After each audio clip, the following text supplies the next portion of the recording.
going on, guys? Kim Becker and Ryan Blackburn here for your weekly AMA brought to you by Mile High Sports when it comes to the Denver Nuggets. Ryan, you had a late night last night. I know, a really good game. Obviously, that three-pointer that Jamal Murray hit in the last seconds to go ahead 121-120 over the Portland Trailblazers.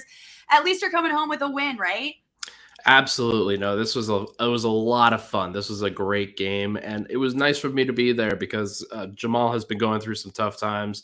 I try to be his backer. I try to be in his corner, and it was really cool to see. I wrote a nice piece on him earlier in that day, and then he comes out and delivers that level of performance. What a special time. Well, incredible. And it leads me into my very first question. Of course, you guys know if you're following Mile High Sports on Twitter and Ryan Blackburn, of course, at NBA Blackburn, you know that we'll send out these tweets to ask what questions you guys have that you want to be answered by Ryan here today on our AMA. So we'll start with our first one from Seamus Campbell. Do you think that the three that Murray hit last night is a turning point for the Denver Nuggets? Yeah, this is an interesting one. I think that there was a small turning point in the Dallas game, even though they lost that one. I feel like that was a emotional, we have to be better kind of turning point in that one. But this game where the Nuggets trusted Jamal Murray, even though he was having a tough game earlier in the game, he comes out, he gets on fire, he just absolutely starts rolling. That was a really good sign for Denver, where you need somebody who can be that kind of secondary playmaker for when Nikola Jokic, when he loses the ball, or if he just needs a pressure release or something like that.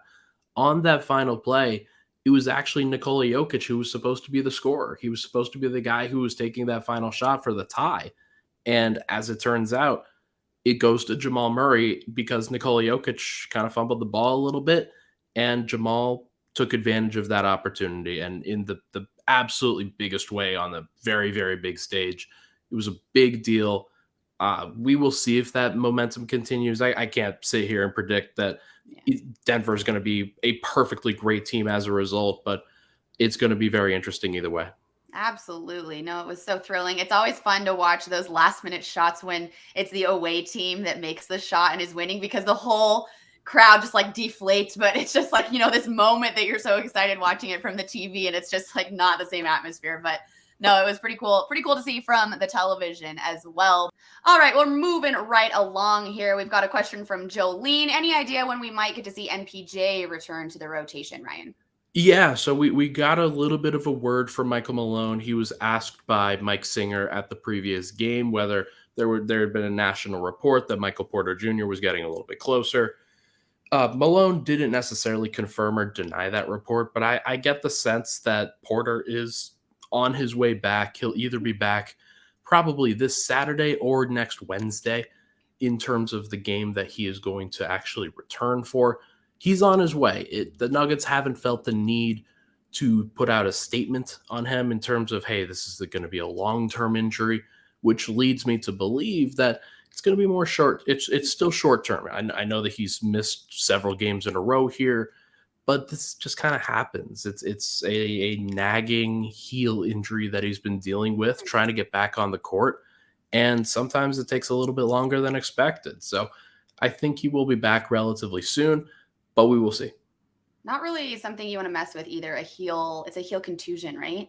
Yeah, I think it started as a contusion, has moved to a strain. It's one of those where that's going to linger if you let it, if you try to play through it, if you try to just tough it out. Like, that's just not how an 82 game season in the NBA really works anymore. So the Nuggets are going to be cautious with him.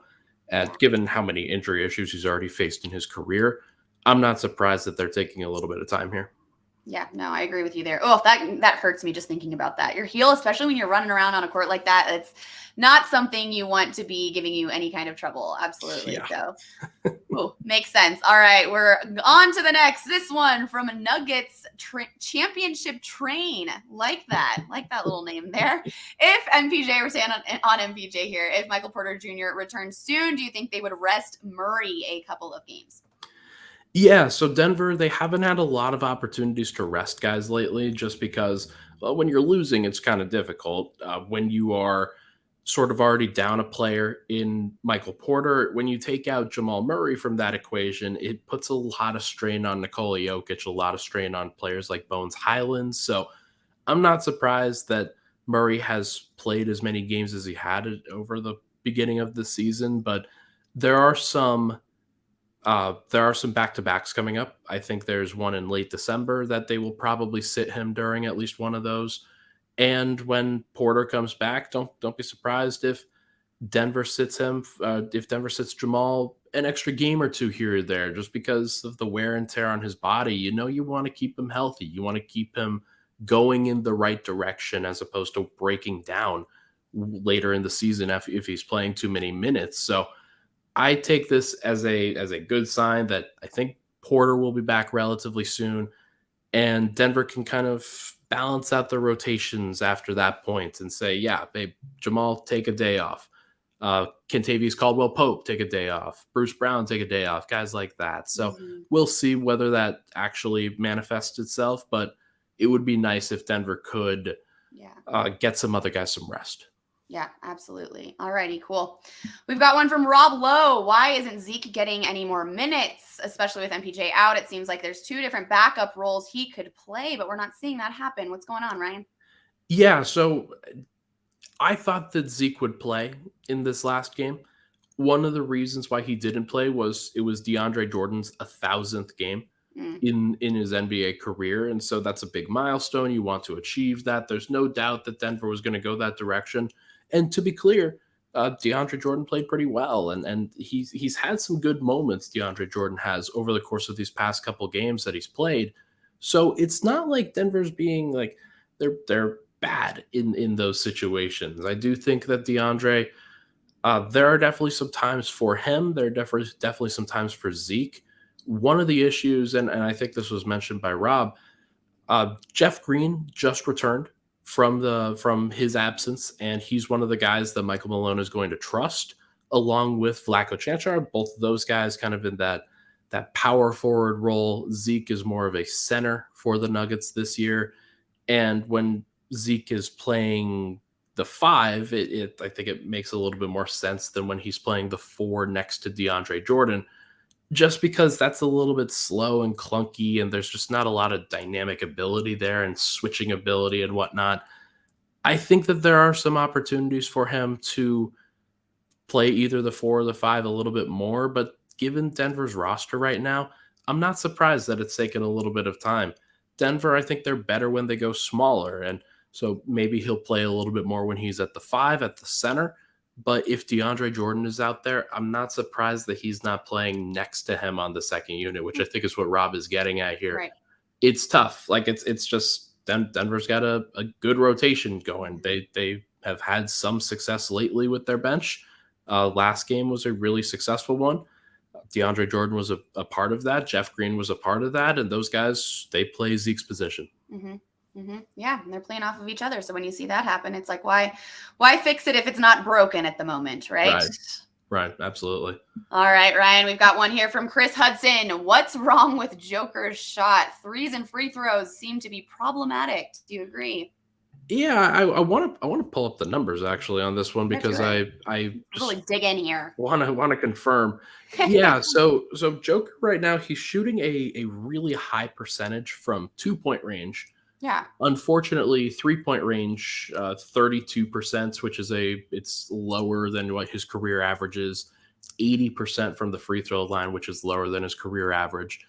Joker's one of those guys, and I've said this before, that when the team needs him to hit those outside shots, when they need him to lock in, he will do that. Right. He has in the past. There's never really been an issue there. I think there's been some discussion before about the wrist injury that he had previously and whether that bothers him from a shooting perspective. Mm-hmm. I don't really get that sense. I don't really think that that's what it is. I think it's honestly more just him not necessarily locking in fully and being fully in tune with what the Nuggets need right at that time. Hopefully, because he's not being worked to death here, that he can have some of that extra energy when it comes to the second half of the season and into the playoffs, because you'd rather him be shooting well at those points as opposed to shooting well early in this season. So I'm not really concerned with the way that he's playing. It's not a big deal at all. Like he strikes me as a guy who is going to continue to dominate on the inside, which that's really what Denver needs more than anything. They have the floor spacing around him. It's just about being where you're most successful. Yep, absolutely. Okay, good. We're gonna wrap it up here with one more question, then I want to get your take just on the overall game last night and what you thought, maybe some takeaways. But our last one here is from Helvey Copter. What is the probability of Christian Braun being a closer in the playoffs? Yeah, Christian Braun, he's been pushing for more playing time recently, and over these last two games, he's had some really, really good defensive moments. He's one of those guys that you never have to worry about from a defensive perspective. He's always going to be in the right place. He's always going to provide effort. And there were several plays last game where it wasn't even his man that was shooting, but he was just rotating at the right time, trying to provide an extra hand for contest.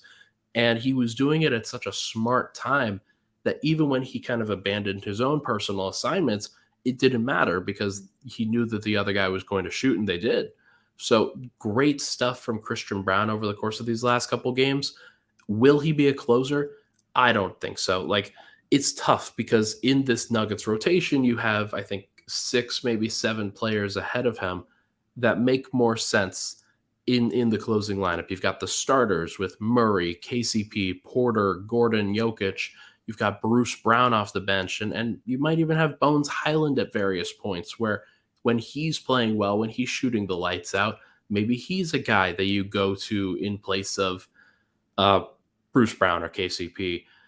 I think that Christian Braun, though he does provide a nice layer of defense and athleticism and perimeter size, it's probably going to take at least one more year for him to be in the rotation consistently from a playoff perspective, especially in the closing lineup, because that is a special time. If the opposing team had if they saw him in the rotation, they would try to run him through several actions, and he'd probably hold up. But on the other end is the issue right now because he just doesn't have that dynamic offensive ability to really make up for the fact that teams just aren't going to guard him in the closing minutes. So that would be one where I would be a little concerned if Denver had to rely upon Christian Braun to be that closer. But maybe it comes around naturally. Maybe he plays well. Maybe he does some good things, and I guess we're just going to have to see. I guess we will. All right, Ryan, thank you so much. Just give me some takeaways from last night's game there in Portland. Obviously, I know it was back and forth. It was a thrilling one, came down to the last seconds, as we mentioned. But what did you think of this team overall and their performance last night? Yeah, so they started off poorly. That was probably my biggest takeaway through the first half was this team. It didn't feel like their soul was in it. Like they were taking their time trying to get into the flow. The defense, the problems that they had continued to face were still there, and the offense, everything that they had talked about previously, trying to limit turnovers, being higher communication, taking the right shots, it just hadn't manifested through that first half. And then a switch flipped. And I don't know if it was a Jamal Murray thing. It might have been Nikola Jokic, honestly, who dug the team out of this a little bit, but a switch flipped and the team started playing really well towards the end of the first half and then into that second half where you just had two playoff teams going back and forth. I have a lot of respect for this Portland team. I think that they have found something here with this group that makes a lot of sense. If Damian Lillard's going to score 40 points consistently and they have the supporting cast that they do, then that's going to be a tough matchup for anybody in the playoffs, including Denver. Because if Denver faces Portland in a, let's say, a first round playoff series, ooh, this matchup is going to be crazy. The environment there was awesome. Damian Lillard, Jamal Murray going back and forth in those closing moments. It was just a lot of fun. Nice. Good. Well, I'm glad you were there to see it. I hope you make it home safely. I know it's a crazy month for you and for all of us here at Mile High Sports. A lot going on, but of course, make sure you guys are all following along on Twitter at Mile High Sports and at NBA Blackburn because we're going to have these AMAs weekly. Ryan will be here answering all the questions that you have when it comes to the Denver Nuggets. And we've got a lot more ahead of us. And it's been a fun season so far, but I feel like we're still just kind of getting started here. So, Ryan, it's going to be a busy one for you. Buckle up. Get ready. I love it. Thank you so much for having me on, Kim. This is going to be great. Nuggets fans, make sure to keep asking your questions. Make sure to keep dropping those into the responses. I know that this one was kind of abrupt, had a little bit of a scheduling hiccup here, but most of the time we'll be recording these and have plenty of time for you to get in your questions. And there's this team, they just keep getting interesting. So let's keep talking.